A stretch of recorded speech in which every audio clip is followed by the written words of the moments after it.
எண்ணும் எழுத்தும். மண்பானை சமையல். பழங்காலம் முதலே நாம நம்முடைய சமையலுக்கு மண்பாத்திரங்களை அதிக அளவுல பயன்படுத்தி வந்திருக்கோம். பொதுவாக மண்பாத்திரங்கள் பொரித்தல், எண்ணெயில் பொரித்தல், வேக வைத்தல், சுடுதல் போன்ற அனைத்து வகையான சமையலுக்கும் ஏற்றது. சமையலுக்கு தேவையான வடை சட்டி, தோசைக்கல், பணியார சட்டி, குழம்பு சட்டி, சோற்றுப்பானை என பல வகையான சமையல் பாத்திரங்கள் நமக்கு கிடைக்குது. இவ்வகையான சமையல் பாத்திரங்களின் மூலம் நாம வகை வகையா உணவுகளை சமைக்கலாம். திருவிழாக்களின் போது பொங்கல் வைக்க மண்பானையை பயன்படுத்துவதை அதிகமா பார்க்க முடியும். மற்ற பாத்திரங்கள்ல சமைப்பதை விட மண் பாத்திரங்களில் சமைப்பதால் உணவு எளிதா செரிமானம் ஆகுது. சத்துக்கள் வீணாகாமல் முழுவதும் நமக்கு கிடைக்குது.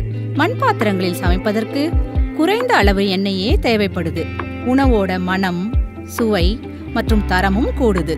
மண் பாத்திரங்களை சமைக்கும்போது வெப்பம் மற்றும் ஈரத்தன்மையை பாத்திரம் முழுவதும் ஒரே சீராக தந்து நெடுநேரத்துக்கு உணவை சூடா வைக்குது.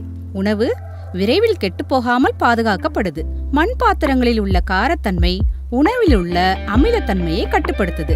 இவ்வளவு நன்மைகள் இந்த மண் பாத்திரங்களில் இருக்கு. ஆகவே நாமும் நம் வீடுகள்ல அதிக அளவு மண்பாத்திரங்களின் மூலம் சமைப்போம். அதன் பயன்கள் அனைத்தையும் பெறுவோம்.